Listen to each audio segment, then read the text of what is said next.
satu hal aja, ini pertanyaan saya. Ini kan ada beberapa daerah yang memang belum ditentukan, masih dinamis seperti Jawa Barat, kemudian DKI Jakarta, kemudian Jawa Tengah. Nah, ini kalau melihat konstelasi di internal Kim sendiri, seperti apa Mas terkait, artinya apakah belum ditentukannya soal calon-calon yang diusung di pilkada ini nantinya juga akan berpengaruh juga dengan pembagian di kabinet? Ini ada pengaruhnya nggak sih Mas? Saling tarik menarik nggak sih Mas untuk soal pilkada dan juga nanti penentuan jatah di kabinet ini? Itu aja Mas Ahaye, terima kasih. Terima kasih Bang Tatang. Langsung mungkin pertanyaannya yang kedua dan ketiga, jadi langsung dirapel. Halo, Mas Ahaye, saya Edi dari Rakyat Merdeka. Ini belakangan kan Demokrat kayaknya lebih cenderung mendukung incumbent ya. Apa pertimbangannya dari Partai Demokrat yang lebih banyak mendukung incumbent ketimbang memunculkan tokoh yang sebagai penantang? Yang kedua, mungkin di Banten ya, apakah sudah diputuskan, karena kan kabarnya juga Bu Iti juga akan maju ya di Pilgub Banten nih. Ada juga Arief Firmansyah yang juga sudah gencar juga spanduk-spanduknya di lapangan. Demikian.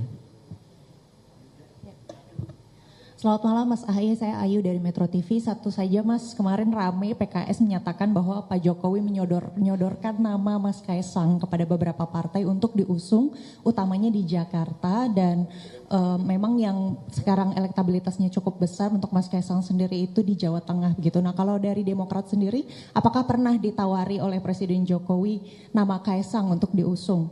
Entah itu di Jakarta, di Jateng, atau di daerah lainnya yang mungkin bisa menang. Terima kasih. Cukup ya. Terima kasih kepada para penanya tadi. Pertama Bung Tatang, apakah ada korelasi dan justru ini menjadi bagian dari bisa dikatakan kompromi antara pilkada dengan kabinet ke depan? Saya tidak pernah mendengarkan itu secara langsung dari siapapun, apalagi dari Bapak Prabowo Subianto, karena semangatnya adalah memang secara paralel kita sedang menyusun langkah-langkah bersama ke depan. Kim, Koalisi Indonesia Maju, telah bekerja keras, berjuang bersama-sama untuk bisa memenangkan Bapak Prabowo dan Mas Gibran dalam Pilpres 2024 lalu, dan tentunya ada semangat untuk bisa menyiapkan langkah strategi yang bisa menyukseskan keberlanjutan pembangunan 5 tahun mendatang. Oleh karena itu, kami ingin memberikan ruang yang luas kepada Bapak Prabowo untuk bisa benar-benar menerjemahkan visi misi beliau, dan tentunya kami siap sepenuh hati untuk menyukseskan itu semuanya. Sehingga tentu dalam penyusunan kabinet, dalam merancang itu semua, kami Partai Demokrat tidak ingin ngerusuhi, membebani atau apapun namanya, karena sekali lagi kami sadar itu adalah hak prerogatif Presiden terpilih, dan juga tentunya kami menjunjung tinggi etika dalam berkoalisi. Nah, kemudian masuklah fase yang juga penting, mempersiapkan Pilkada 2024 ini. Semangatnya Kim ini mencari kandidat-kandidat yang bisa diusung bersama-sama. Semangatnya demikian. Bagus atau tidak? Ya tentu bagus. Kalau semangatnya adalah mengusung kandidat yang disepakati, cocok di semua partai koalisi Kim ini, dan juga tentu bukan hanya cocok, tapi punya kans kemenangan yang paling tinggi. Karena kalau hanya cocok tapi tidak menang buat apa? Tapi juga tidak berarti yang penting menang, setelah itu nggak peduli hubungannya bagaimana, tidak juga seperti itu. Nah, semangatnya di sana, kita respect itu, tetapi tentu dalam praktiknya tidak selalu mudah. Bicara provinsi-provinsi besar yang dianggap sangat strategis, juga termasuk berbagai daerah lainnya. Karena memang seringkali peta pilkada itu sudah terbentuk, konstelasi pilkada sudah terbentuk bahkan sebelum pemilu, sebelum pilpres. Jadi tidak sesederhana mentranslasikan hasil atau komposisi pilpres dengan pilkada. Ini terbukti, bukan hanya Demokrat, semua partai juga mengalami tantangan yang sama. Oleh karena itu kami saling menghormati, saling menghargai, dan saya rasa tidak ada menjadi tarik-menarik kemudian ya menjadi sangat korelatif antara apa yang terjadi di pilkada dengan pemerintahan pusat 5 tahun mendatang.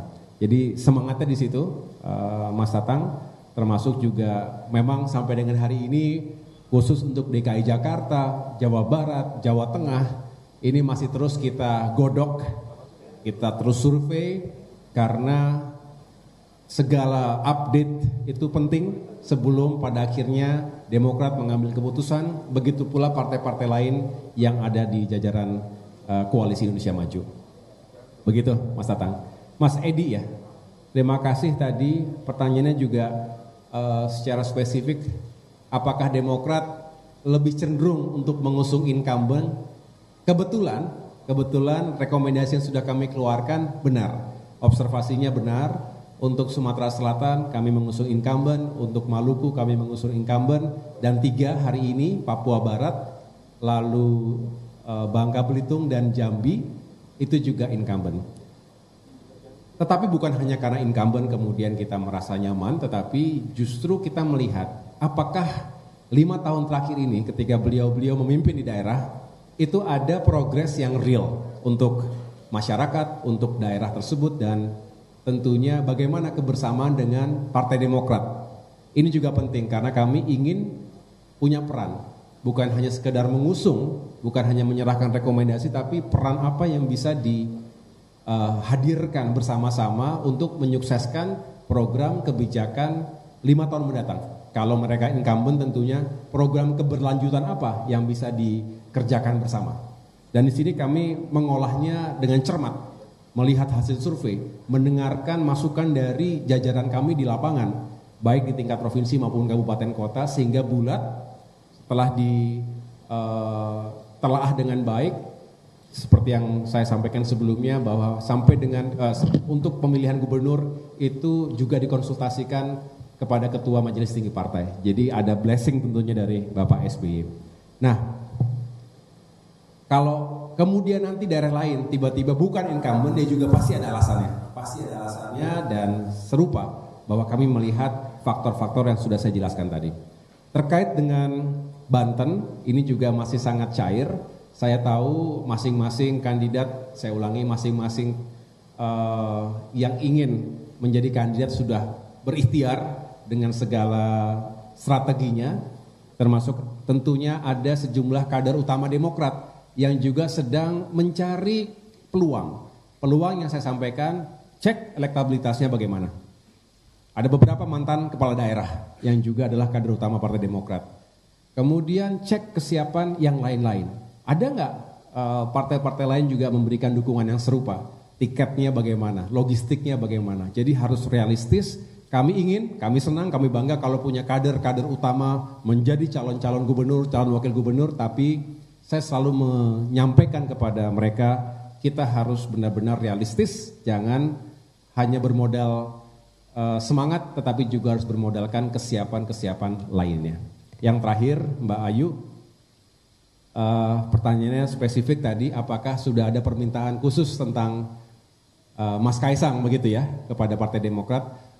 Belum ada. Saya beberapa kali dalam diskusi dengan rekan-rekan politisi termasuk juga partai-partai yang tergabung dalam KIM, kita prinsipnya masih terus melakukan survei internal, penelaahan di lapangan, dan belum ada keputusan-keputusan yang sangat final terkait dengan sejumlah daerah yang tadi disebutkan, apakah DKI Jakarta, Jawa Barat, Jawa Tengah. Sedangkan kalaupun sudah ada tentu pasti akan kami sampaikan. Yang jelas Demokrat ingin sukses dalam pilkada ini, kita ingin mendukung kader-kader termasuk tokoh-tokoh yang memiliki kans terbaik untuk menang. Selebihnya kami ingin berperan lebih baik lagi di pemerintahan, bukan hanya di pemerintahan pusat, tetapi juga pemerintahan daerah 5 tahun mendatang. Demikian yang dapat saya sampaikan, terima kasih.